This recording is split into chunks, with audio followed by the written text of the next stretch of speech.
तो आज हम सूत्रों का आरंभ करेंगे। योग दर्शन के समाधि पाद के प्रथम सूत्र से हम आरंभ करेंगे। इससे पहले मैं आपसे यह बताना चाहता हूँ कि हमको इस उद्देश्य से पढ़ना है कि हम पढ़ा सकें। और दूसरा, आप सब पे ये नियम है कि जो योग के 195 मूल सूत्र हैं उनको आप प्रतिदिन एक बार अवश्य बोलेंगे। तो आप अवश्य, क्योंकि उसको बोलेंगे तो धीरे-धीरे वो सूत्र जो हैं वो ध्यान में आने लगेंगे। एक शब्द बोलते ही बाकी का सूत्र भी ध्यान में आ जाएगा। तो ये आप कार्य करेंगे तो अ, इससे बहुत लाभ होने वाला है। दूसरा कार्य, जो सूत्र भूमिका के से भी आरंभ में मैंने आपसे कहे थे, उन सूत्रों को बीच-बीच में स्वाध्याय करते रहें। यदि संभव हो तो प्रतिदिन कर लें, थोड़ा-सा उसको देख लें। और जो पाठ हम पढ़ें, उसके एक-एक शब्द का क्या अभिप्राय है, वो आप सबको पता होना चाहिए। जो बताया जाए वो पता होना चाहिए, जिससे कि जब आप सब पढ़ाएँगे तो आपको बहुत सरलता होगी। तो ये कार्य करने हैं। ये उद्देश्य लेके जब पढ़ेंगे कि हमको पढ़ाना है, तो उससे योग्यता का निर्माण होगा। योग दर्शन पे काफ़ी अधिकार हो सकेगा और उसी स्तर की फिर शंकाएँ भी आपकी आ सकती हैं। तो ये कुछ बातें अपने लोग ध्यान में रखेंगे, साथ में प्रयोग भी करते चलेंगे।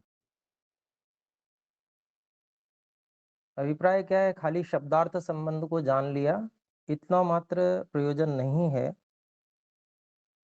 इसमें जो बातें बताई गई हैं उनका प्रयोग करके भी देखना, उसके लिए ध्यानावस्थित होकर प्रयास करना,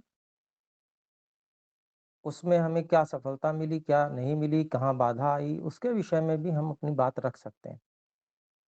तो उसके लिए सुविधा यही है कि अपनी अलग से भी आप मुझे व्हाट्सएप मैसेज भेज देंगे, तो जो भी संभव होगा उसमें यथासंभव मार्गदर्शन करने का प्रयास करूँगा। क्योंकि जो श्रवण, मनन, निदिध्यासन और साक्षात्कार, ये जो प्रक्रिया है आध्यात्मिक ज्ञान विज्ञान प्राप्त करने की, इसको जब हम करते हैं, इसको पूरी तरह से अपने ऊपर लागू करते हैं, तो उससे ही विशेष उन्नति होती है। शब्दार्थ संबंध जानना आवश्यक है, लेकिन प्रयोग करने से अनुभव बढ़ते हैं और योग्यता में विशेषता आती है। एक व्यक्ति जो खाली शब्दार्थ संबंध को जानता है, वो उतनी अच्छी व्याख्या शायद ना कर पाए, लेकिन जिसने प्रयोग किया है, उसके विषय में उसने कुछ किया है, प्रयोग प्रायोगिक रूप में उसको किया है, तो वो व्यक्ति उसके शंका समाधान भी अच्छा कर पाएगा, अधिक अनुभव उसको होगा। तो यही अपने लोगों को करना है। विद्या पढ़ने का प्रयोजन पूर्ण हो, इसके लिए अपने लोग प्रयास करेंगे। तो अब हम आरंभ करते हैं। जी। प्रथमः समाधिपादः प्रारभ्यते। पहला सूत्र है अथ योगानुशासनम। तो अथ योग अनुशासनम, ये हमने अलग अलग कर लिया। योग अनुशासनम दोनों समस्त पद हैं। इसका अभिप्राय हुआ। अब योग शास्त्र आरंभ करते हैं, अर्थात उसके विषय में संपूर्णता से पूरी बात बताएंगे। अनुशासन का मतलब यही होता है, एक विषय को प्रारंभ करके अंत तक उसको पूरी तरह से अच्छी तरह से बताना।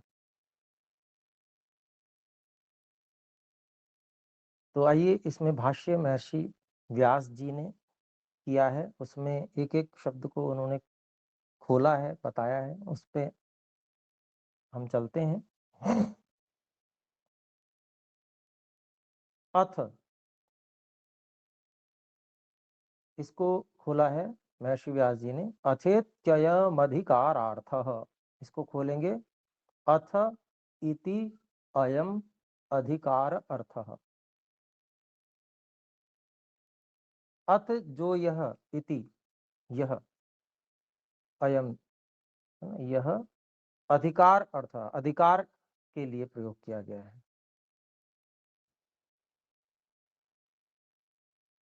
अधिकार का मतलब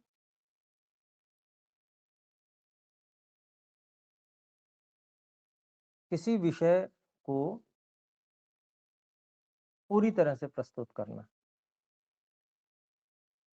एक विषय को लेकर चलना, एक विषय पे बात करना, उसी बात को और अधिक स्पष्ट करने के लिए अगली पंक्ति, योगानुशासनम शास्त्रमधिकृतम वेदितव्यम। योग अनुशासनम, योगानुशासनम, योगस्य अनुशासनम, योगानुशासनम, शास्त्रम अधिकृतम वेदितव्यम। योग का अनुशासन करना मतलब योग शास्त्र के विषय में पूरी तरह से बताना है, ऐसा जानना चाहिए। शास्त्रम अधिकृतम,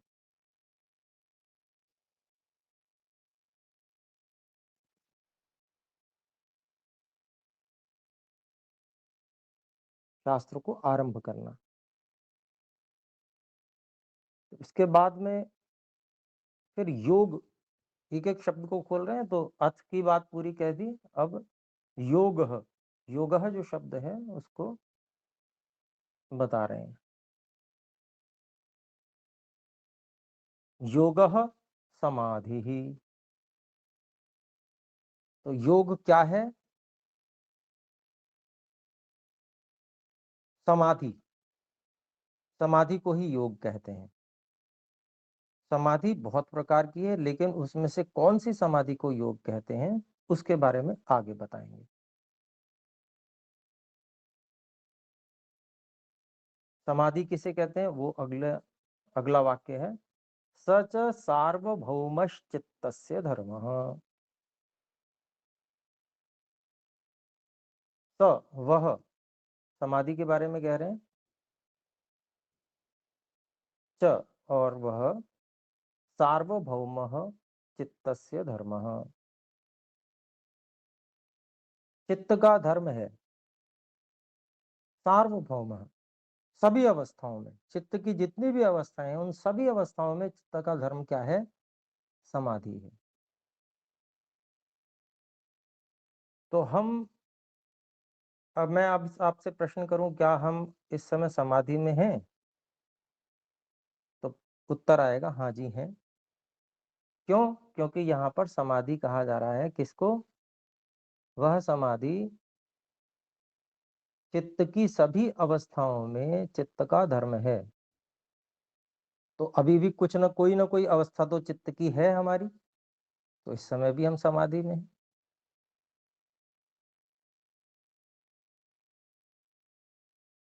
चित्त की कितनी अवस्थाएं होती हैं वो अगले वाक्य में स्पष्ट कर रहे हैं। अभी ये बात जो मैंने कही वो बहुत विस्तृत शब्द, जो समाधि है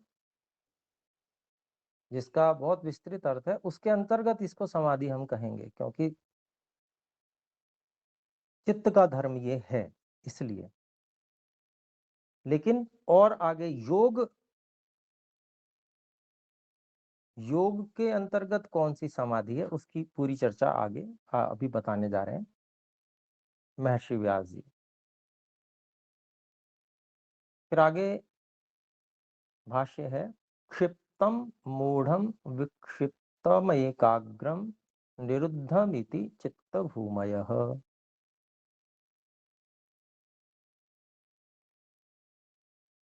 तो चित्त की कितनी अवस्थाएं हैं, कितनी भूमियां हैं, उनके बारे में यहाँ पर बताया। कौन कौन सी? क्षिप्तम, पहला नाम लिया क्षिप्त, मूढ़म मूढ़, विक्षिप्तम तीसरी भूमि, और एकाग्रम चौथी भूमि, और सबसे अंतिम पांचवी भूमि या पांचवी अवस्था निरुद्धम। क्षिप्त, मूढ़, विक्षिप्त, एकाग्र और निरुद्ध, हिंदी में इस प्रकार से बोलेंगे। तो ये 5 चित्त की अवस्थाएं यहाँ पर महर्षि व्यास जी ने बताई। अर्थात मैंने प्रश्न किया कि क्या हम इस समय समाधि में हैं, तो आपने या कहीं कोई भी उत्तर आएगा कि हाँ जी हैं, क्योंकि चित्त की सभी अवस्थाओं में चित्त का धर्म समाधि होता है। लेकिन अब यहाँ पर हमको विशेषित करके बता दिया गया कि चित्त की अवस्थाएं कौन कौन सी होती हैं। तो 5 अवस्थाएं यहाँ बताई गई हैं। क्षिप्त, मूढ़, विक्षिप्त, एकाग्र और निरुद्ध, ये चित्त की अवस्थाएं हैं।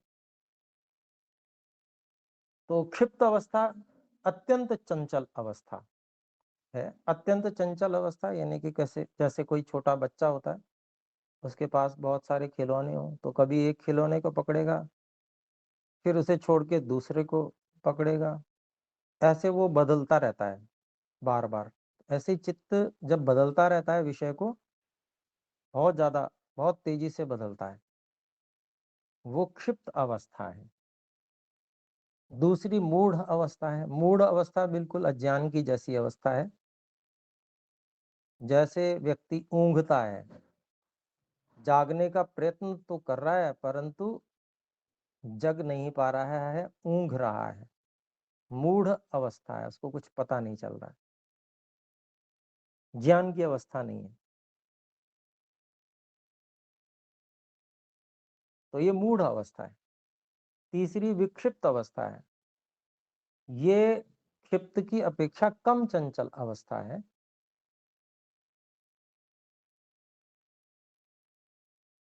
यह भी चंचल, एकाग्रता के नहीं है, लेकिन थोड़े समय चित्त को टिका लेते हैं। जैसे हम अभी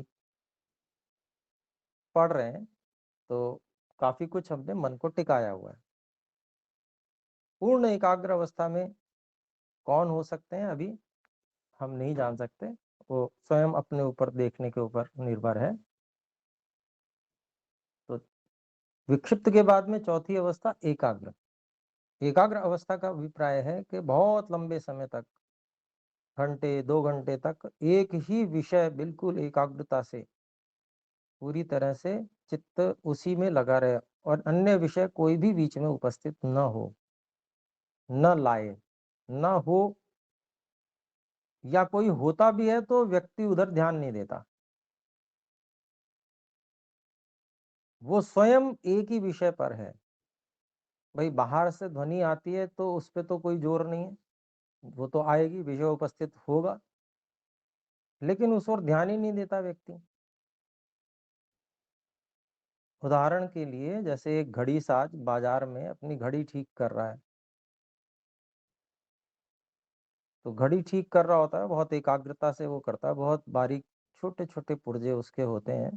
पहले जो होती थी, आजकल तो इलेक्ट्रॉनिक आ गई, लेकिन पहले घड़ियां उस तरह की होती थी, बहुत बारीक, बहुत सूक्ष्म सूक्ष्म पुर्जे होते थे उसके। तो बहुत एकाग्रता से, बहुत सावधानी से उसको वो करता है। सामने से एक बारात गुजर गई, बारात में ढोल नगाड़े सब कुछ था, बाजे भयंकर आवाज वाले। तो वो चली गई, तो एक व्यक्ति पूछता हुआ उधर से आया कि भैया कोई यहाँ से बारात गई है। घड़ी वाले को भी यूं पकड़ के हिलाया, बोले भाई यहाँ से कोई बारात गई थी क्या? तो वो कहता भैया मुझे पता नहीं, मैं तो अपने काम में लगा था। तो अभिप्राय ये एकाग्रता की अवस्था, ये उदाहरण छोटा सा है कि व्यक्ति एकाग्र होकर जब कोई कार्य करता है तो उसको चाहे ढोल नगाड़े भी बज जाए तो उसको उधर ध्यान नहीं दे पाता, तो पता नहीं चलता। तो ये एकाग्र अवस्था का एक छोटा उदाहरण दिया। फिर उसके बाद में निरुद्ध अवस्था है। निरुद्ध अवस्था में लौकिक सांसारिक विषय कोई भी नहीं रहता, सबसे व्यक्ति विरक्त हो जाता है। तो निरुद्ध अवस्था होती है। तो एक इस अवस्था में केवल ईश्वर साक्षात्कार हुआ करता है। तो ये 5 अवस्थाएं हैं चित्त की। अब इनमें से किस-किस अवस्था में जो समाधि हो रही है, समाधि तो सभी में है, क्योंकि ये पहले कह दिया महर्षि व्यास जी ने, स च सार्वभौमश्चित्तस्य धर्मः। वो समाधि क्या है? वो सभी अवस्थाओं में चित्त का धर्म है समाधि। लेकिन योग के अंतर्गत कौन सी समाधि आएगी, तो उसके बारे में अब बताएंगे। तो मैं आगे की पंक्ति पढ़ रहा हूँ। तत्र विक्षिप्त विक्षिप्ते चेतसि, तत्र विक्षिप्ते चेतसि विक्षेपोपसर्जनी भूतः समाधिः न योग पक्षे वर्तते।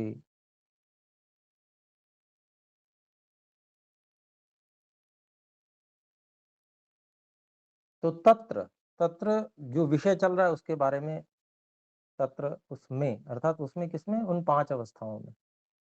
जिन 5 अवस्थाओं की अभी चर्चा की, जो समाधि में होती हैं 5 अवस्थाएं, जो चित्त की अवस्थाएं होती हैं 5, उस विषय में विक्षिप्ते चेतसी, जो एक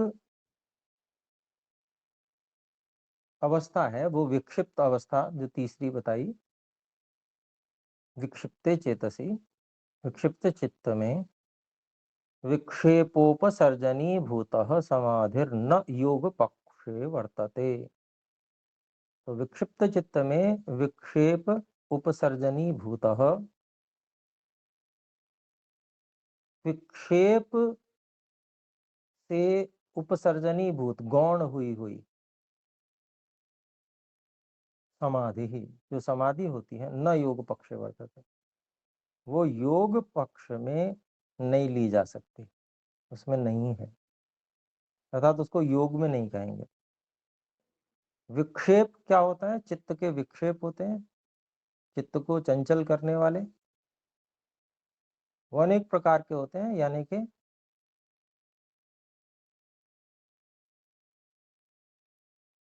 चित्त की चंचलता, चित्त के अनेक विषयों में जाने की गति। चित्त के जाने की गति तो अपनी हमारी इच्छा के अनुसार होती है, यानी कि हमारी इच्छा ही एक विषय पे दृढ़ नहीं होती। हमें बहुत सारी चीजों का आकर्षण होता है, उस कारण से निर्णय दृढ़ नहीं होता कि हमको इसी विषय को केवल जानना है। तो और भी बहुत सारी चीजें महत्वपूर्ण लगती हैं, इस कारण से हम मन को बार बार इधर उधर भेजते हैं। तो ऐसा जो विक्षिप्त अवस्था है, इस विक्षिप्त अवस्था वाले चित्त में बाधाओं से, विक्षेप मतलब बाधा, गौण हुई हुई मतलब समाधि तो हो रही है लेकिन वो गौण है, एक विषय पर टिकी हुई नहीं है, इसलिए उसको समाधि है, चित्त की अवस्था। तो इस प्रकार की जो चित्त की अवस्था है वो, या समाधि है, वो योग पक्ष में नहीं मानी जाती। तो जब विक्षिप्त चित्त में नहीं मानी जाती, तो बाकी जो अवस्थाएं हैं मूढ़ और क्षिप्त, वो तो और भी अधिक बेकार अवस्थाएं हैं। एक तो बिल्कुल अज्ञान जैसी अवस्था है, और एक और भी ज्यादा चंचल अवस्था है, तो उसमें भी समाधि नहीं मानी जाएगी। ऐसा हम लोगों को वैसे ही समझ लेना चाहिए। तो यहाँ पर हम ने योग के विषय में बताया महर्षि व्यास जी ने। अब योग में भी और क्या विभाग है, उसको और स्पष्ट कर रहे हैं। तो अगला वाक्य है, यस्त्वेकाग्रे चेतसि सद्भूतमर्थं प्रद्योतयति। थोड़ा थोड़ा लेते हैं। एक क्रिया जहां पर हो आ रही है, प्रद्योतयति क्रिया है, तो वहां तक हम अर्थ कर लेंगे, फिर आगे कर लेंगे। तो यस यह तु एकाग्रे चेतसी, यह जो समाधि, जो चित्त की अवस्था, एकाग्रे चेतसी अर्थात एकाग्र चित्त में, चित्त की अवस्था कैसी है, वो एकाग्र चित्त वाली स्थिति है। यानी कि एक ही विषय बहुत लंबे समय तक चल सकता है, वहां पर चल रहा है। तो एकाग्र चित्त में सद्भूतम अर्थम प्रद्योतयति, यथार्थ, सद्भूतम यथार्थ यानी कि जो वास्तव में जैसा है वैसा ही, वैसी ही वस्तु को प्रद्योतयति प्रकाशित करती है, यानी कि जनाती है। ऐसी समाधि जो एकाग्र अवस्था चित्त की जो है, उसमें वस्तु के स्वरूप को बिल्कुल ठीक ठीक जनाती है, पहली बात हो गई। फिर आगे कहते हैं क्षिणोति च क्लेशान, क्लेशों को कमजोर करती है, नष्ट करती है, क्षिणोति। फिर आगे है कर्म बंधनानि श्लथयति, तीसरी बात आई, कर्म बंधनों को ढीला करती है। कर्म बंधन क्या है? कर्म बंधन जो संस्कार और आकर्षण जुड़ा हुआ होता है, पिछली बार किया कोई कार्य और उसमें आकर्षण जुड़ गया, तो उस आकर्षण के संस्कार के कारण से फिर दोबारा उस कर्म को करने के लिए व्यक्ति प्रवृत्त होता है, इसी को कर्म बंधन कहते हैं। लेकिन जब यथार्थ पता चल जाता है, वास्तविकता पता चल जाती है, तो वो आकर्षण समाप्त होता है। आकर्षण समाप्त होता है तो कर्म बंधन भी ढीला पड़ जाता है। यानी कि जितनी तीव्रता से कर्म करने के लिए पहले व्यक्ति बाधित होता अपने संस्कारों से, अब उतनी तीव्रता नहीं रहेगी, ढीला पड़ गया। अब चाहे तो आसानी से रोक लेगा अपने आप को व्यक्ति। तो ये एकाग्रता वाली समाधि के बारे में बात कर रहे हैं। तीसरी बात कर्म बदन क्षिणोति च क्लेशन, और तीसरी बात हुई कर्म बंधनों को ढीला करती है। ठीक है, फिर है निरोधम, निरोधम अभिमुखम करोति, निरोधम अभिमुखम करोति मतलब निरोध समाधि अर्थात जो चौथी अवस्था निरुद्ध अवस्था है,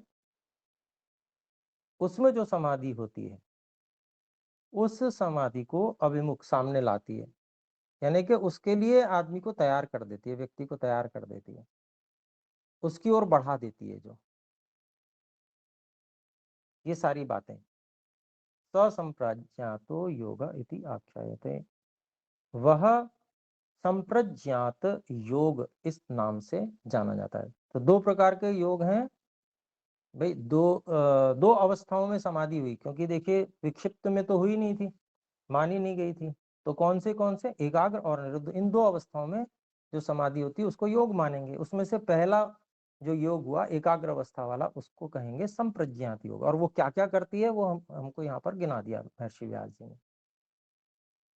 फिर आगे देखते हैं स च वितर्कानुगतो विचारानुगत आनंदानुगतो स्मितानुगत इति उपरिष्टात् इत्युपरिष्टात् प्रवेदयिष्यामः। तो वह कौन? संप्रज्ञात योग जिसकी चर्चा चल रही थी। और वह संप्रज्ञात योग वितर्कानुगत, वितर्क अनुगत नाम है ये। फिर विचार अनुगत, आनंद अनुगत और अस्मितानुगत, ये ये विभाग हो गए संप्रज्ञात योग के, चार विभाग हैं। इसको बाद में बहुत अच्छी प्रकार से जनाया जाएगा, इस पे पूरी व्याख्या होगी। इति उपरिष्टात् प्रवेदयिष्यामः, जनाया जाएगा। और सर्ववृत्ति निरोधे त्वसंप्रज्ञातः समाधि। सभी वृत्तियों का निरोध हो जाने पर तो असंप्रज्ञात समाधि होती है। सभी वृत्ति यानी कि सांसारिक जितने भी ज्ञान हैं, बाहरी जितने भी ज्ञान हैं, उन सब को रोक देने पर, बाहरी ज्ञान के अंतर्गत संप्रज्ञात योग में जो ज्ञान कर रहे थे वो भी बाहरी ज्ञान ही था, बाहरी वस्तुओं का ही। तो वो सब सारे बाहरी ज्ञान रोक दिए जाते हैं तो असंप्रज्ञात समाधि होती है। तो वो योग का जो ऊंचा वाला भाग है। तो योग क्या है उसके बारे में बहुत कुछ बताया है यहाँ पर, और इसके बारे में पूरी व्याख्या पूरे दर्शन में चलेगी। इसमें से जो 4 चीजें हैं, वितर्क अनुगत जो समाधि होती है, इसमें स्थूल चीजें, पृथ्वी जल अग्नि है ना, ये वायु आकाश, ये स्थूल जो इंद्रियों से अनुभव किए जाते हैं विषय बाहरी, ये विषय रहते हैं। इसके बारे में और आगे बताएंगे। विचार समाधि में सूक्ष्म जो इंद्रियां आदि विषय रहते हैं, और आनंद समाधि में अत्यंत सूक्ष्म जो बुद्धि आदि विषय हैं वो रहते हैं। अत्यंत सूक्ष्म है, बिल्कुल जो जीवात्मा के स्तर की सूक्ष्मता लगभग लगभग होती है, तो जीवात्मा उन साधनों का उपयोग कर पाता है। तो वो आनंद अनुगत संप्रज्ञा समाधि में वो साक्षात्कार होता है और वो विषय बनता है। और अस्मिता अनुगत जो संप्रज्ञा समाधि है उसके अंतर्गत आत्म साक्षात्कार होता है। तो मतलब आत्म साक्षात्कार को भी रोक दिया जाएगा, मतलब अपने विषय में भी व्यक्ति बिल्कुल नहीं सोचेगा। तब जब अपने से भी विरक्ति हो जाएगी, मैं हूं क्या चीज, कुछ भी नहीं। अपने विषय में जब पूरी पता चल जाएगा कि मैं क्या चीज हूं, तो व्यक्ति अपने से भी विरक्त हो जाएगा।